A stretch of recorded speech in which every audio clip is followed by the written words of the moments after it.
falar dos livros que eu li, das conversas que eu tive com as pessoas e aprendi, mas é falar justamente de todas as experiências positivas e negativas que eu tive. Errar, vai errar, não tem jeito, mas ela pode errar menos.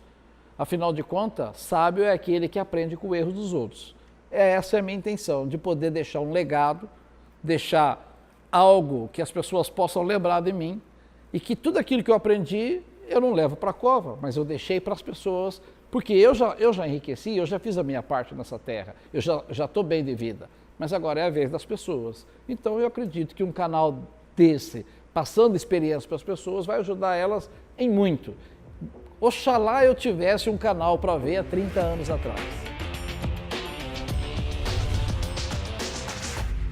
Eu tinha 7 anos de idade e queria ter o meu dinheiro. Aí comecei a engraxar sapato. Meu avô tinha uma sorveteria e eu comecei a engraxar. As pessoas compravam sapato, como eu era muito moleque, então as pessoas engraxavam porque achavam engraçado. E eu ganhava com isso, que eu ganhava uns trocados. Mas eu comecei a empreender mesmo quando eu tinha 18 anos. Com 18 anos eu quis ter o meu negócio. Eu inclusive queria me casar, mas eu precisava empreender, eu precisava ganhar dinheiro. Como eu ia casar se eu não estivesse ganhando dinheiro? E aí eu cheguei para o meu pai e perguntei ao meu pai se ele me ajudava a ter uma loja, porque eu era empregado da loja dele, eu trabalhava na loja do meu pai. E ele falou, olha, não tem condição de te dar uma loja, eu posso te dar uma ajuda para você começar uma loja. E eu me lembro o número como se fosse hoje, era 5 milhões do dinheiro antigo, naquela época da inflação, acho que era cruzeiro. E ele me deu esses 5 milhões, era alguma coisa que eu comprava, um Fusca da época, usado. E com esse dinheiro eu cheguei e descobri uma loja que se vendia na cidade, e a loja não era adequada, só tinha vestido de noiva, uma cidade pequena, mas eu falei, essa é a minha oportunidade. Cheguei para o dono da loja, quanto o senhor quer na loja? Quero 12 milhões. Então, eu tinha 5, eu falei, o senhor me espera 7 meses para eu pagar 1 milhão por mês? E ele disse, tá bom, eu te espero.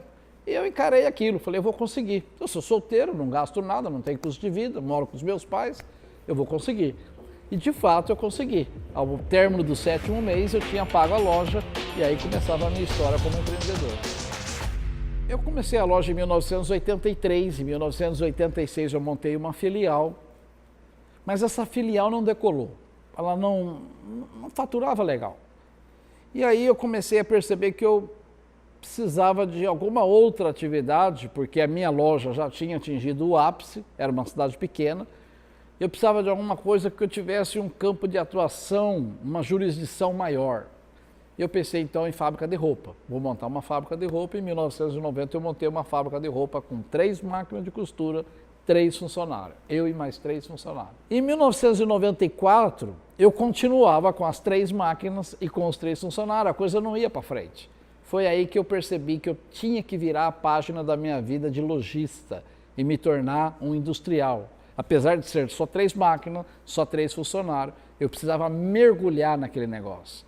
E eu mergulhei, e com um ano apenas, em 1995, começo de 96, eu já estava com 30 funcionários, e em 1997, ou seja, 3 anos após aquela decisão, eu já tinha 70 funcionários. Eu produzia roupa masculina, e com essas 2 marcas eu fui ganhando dinheiro, fui crescendo, até que chegou um ponto que a própria empresa já não cresce mais naquele ritmo. E isso foi em 2004. Em 2004 eu percebi que eu começava a ter a necessidade de ter um outro negócio além de fábrica. Eu fiquei aqueles anos todos investido em fábrica, cresci muito. Em 2004 eu tinha 9 ou 10 mil metros quadrados de área construída, não me lembro se eu já tinha concluído o último barracão, mas de qualquer maneira já não absorvia todo o investimento na empresa. E aí eu comecei então a investir em fazendas e foquei a área de árvore, seringueira, comecei a plantar seringueira. E por 10 anos eu plantei seringueira, mas eu também já terminei com esse negócio. Já parei o projeto, eu continuo administrando, esse na verdade foi um negócio que eu projetei para a minha aposentadoria.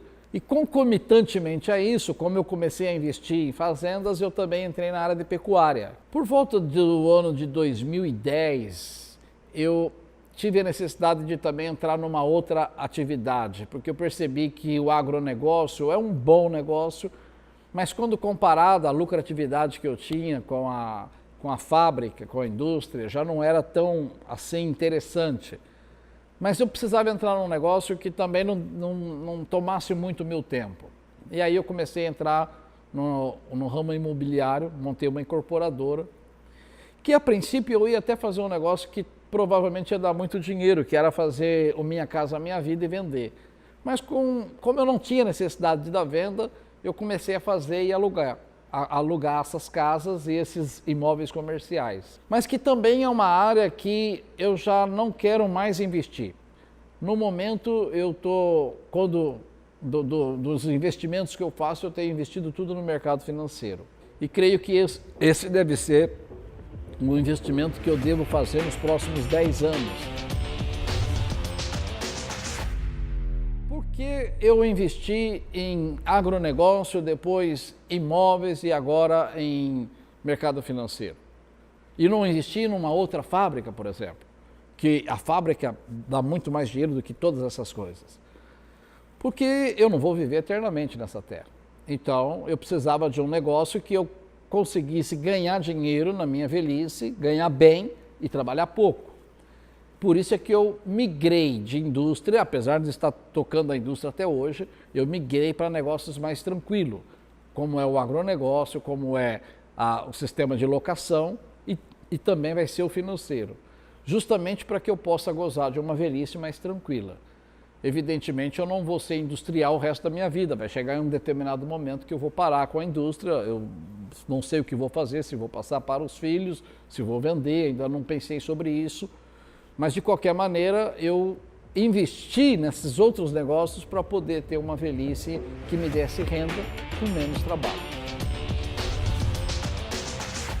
Eu acredito tudo. Para mim, uma pessoa pobre, para ela se tornar rica, ela tem que ser empreendedora. Porque por melhor que ela passe num concurso público, ela entra numa empresa, dificilmente ela vai galgar grandes rendimentos. Dificilmente ela vai sair do estado de pobreza e ir para o estado de riqueza. Para mim, a maneira melhor disso e até mais rápida é com o empreendedorismo. Eu acredito que em 10 anos você pode se tornar, de pobre, você pode se tornar uma pessoa rica e sólida.